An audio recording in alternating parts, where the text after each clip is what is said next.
everybody, it's Jeremy Lockhorn from the 4As checking in from South by Southwest, where we're exploring the theme of the creative majority, where all kinds of the creative community descends on South by Southwest, sort of recognizing the changes that are happening in the creative world.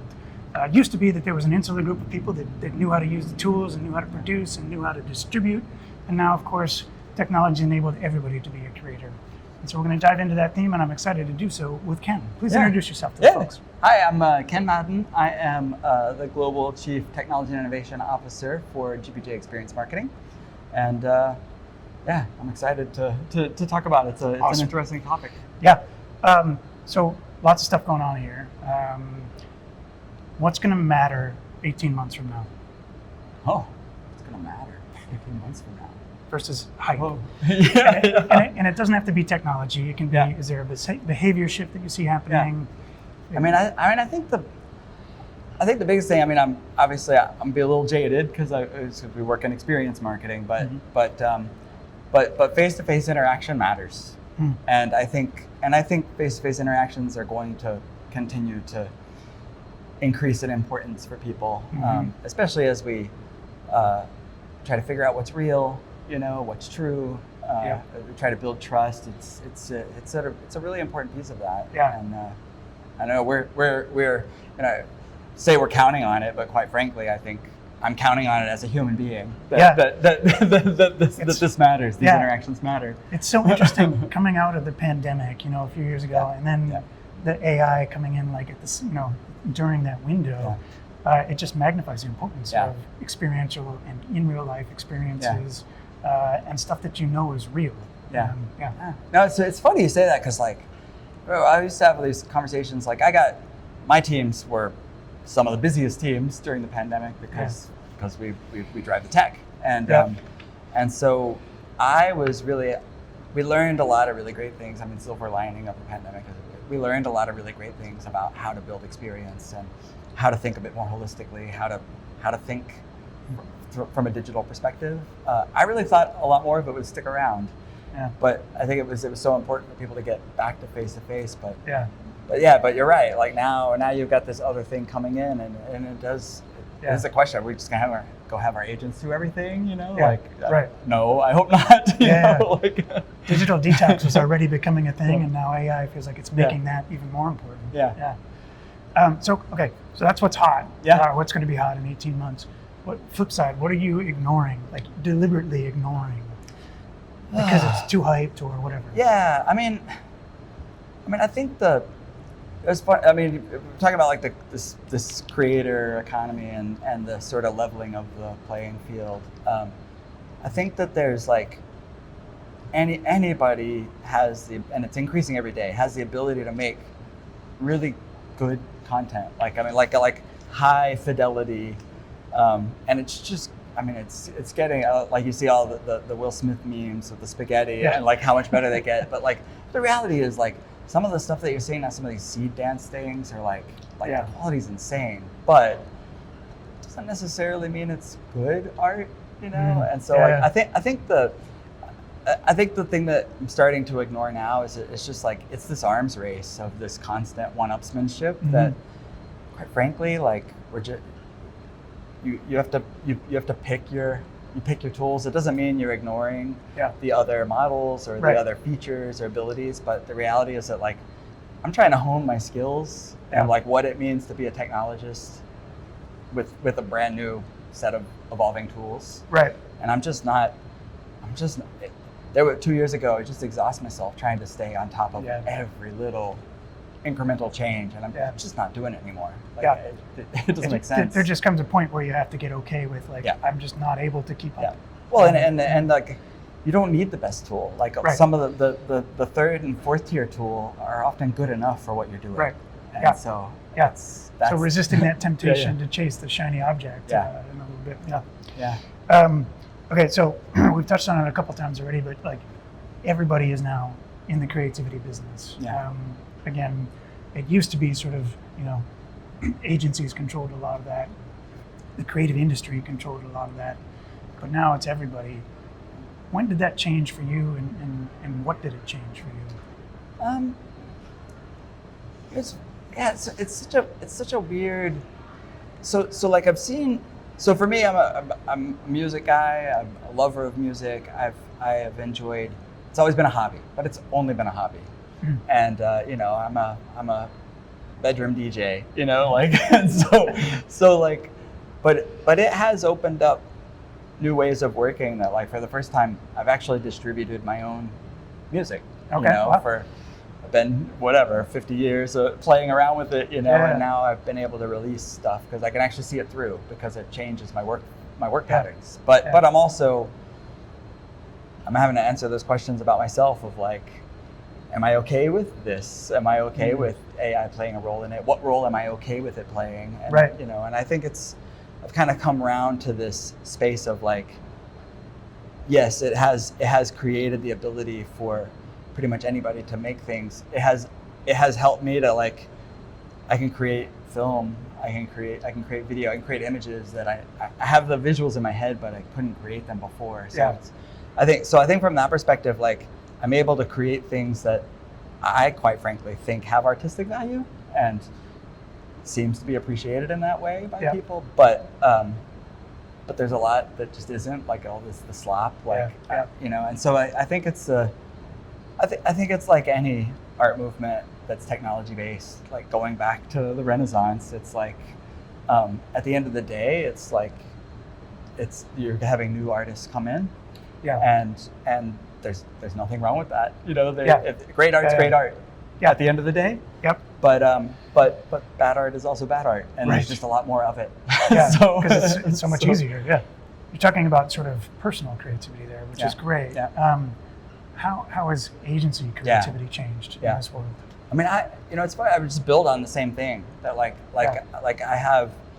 we are able to, as agencies, oftentimes we have a great idea, and it's hard to, in the time you have or with the resources you have, it has been hard to, like, convey that idea in a way that a very literal thinking client can actually see the vision the same way you do. Yeah. You know, so like we spend a lot of our time just pitching. Like, even with you're an AOR and you're pitching all the time. Right. And so, like, having the ability to pitch something where I can easily add in an environmental and with movement and crowds moving, and that we have the ability to generate that to really bring the vision to life of this, like, physical space it's in our creatives' heads. Right. Like, it adds this wow factor that I think just Right. opens the door. And Yeah. I will say as GPJ, like, we are able to do things from beginning to end that we used to have to hire out for. You Right. know, that was just a limiter. We didn't Right. have the budget to hire out, and therefore it just couldn't happen. Yeah. So I think if you queried our creative teams, like, there's probably still a few different factions of kind of where they are on that spectrum, and some of them are, like, all in, Right. and Yeah. and some, you know, not yet. But I think most would probably agree that, like, it opens the door. Yeah. It to opens the aperture. what's Yeah. possible. Yeah. Amazing.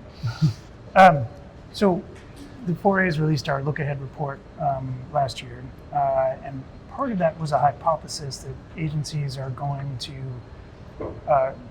proceed in one of two directions. Either we're going to be purveyors of marketing technology, so in the context of the creative majority, it would be creating technology platforms that power creators and the ability to create content. Okay.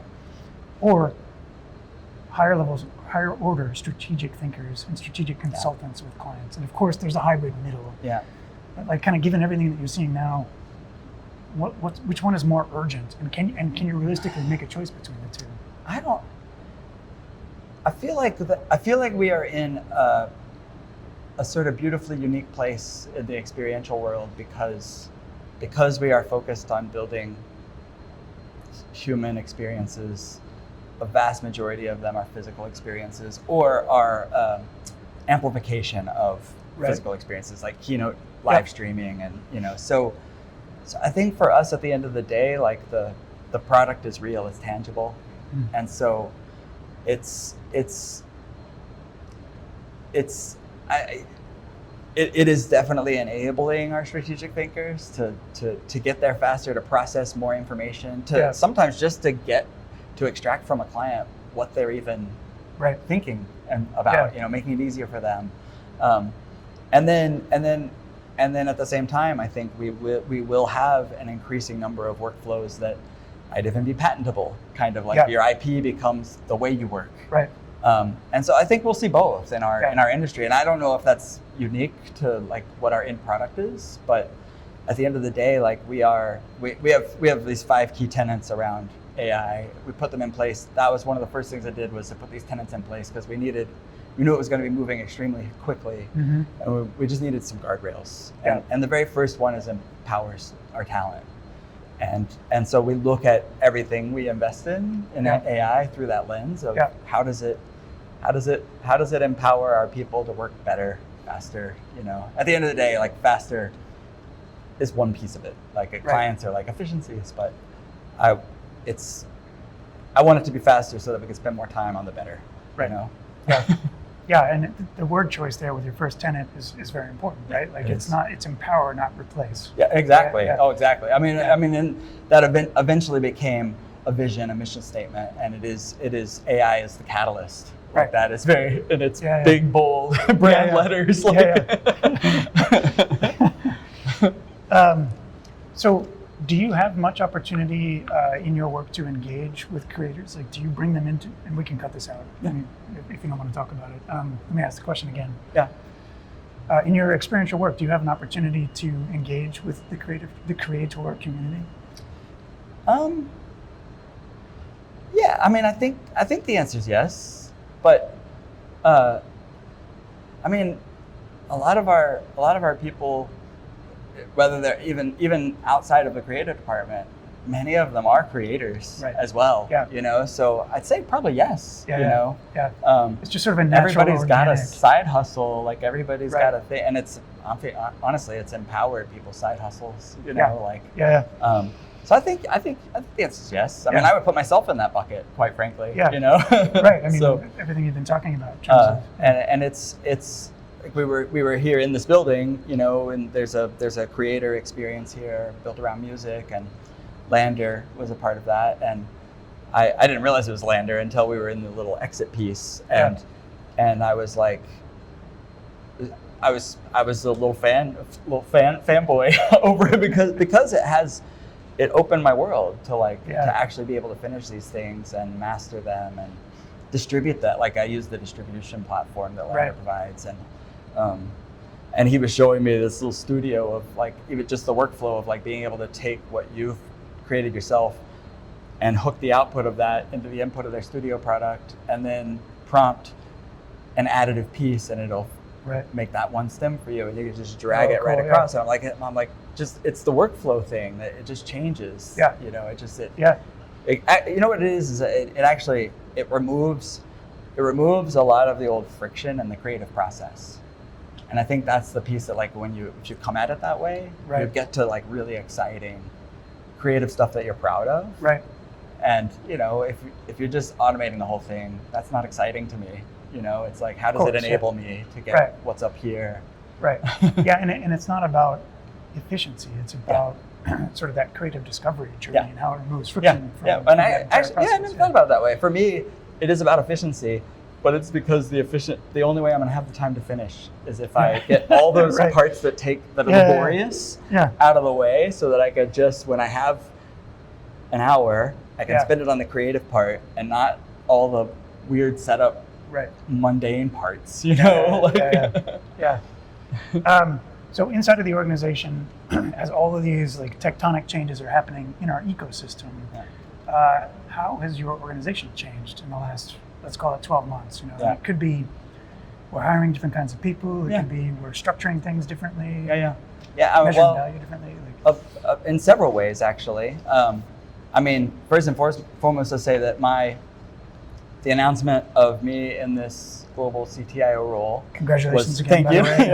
That was December, and that was off cycle. We have a pretty regimented cycle. That was off cycle, and the reason being that we want people to see that we're serious about this, that we're that it is core to our strategy. Our strategy team recently built out this sort of North Star mandate that has a new set of sort of growth criteria that we need and our people that we need to be reaching for. Yep. We actually, this year, our talent and culture group, our practice, reformatted our performance evaluation process around these 6 tenets of like, what does it need to be?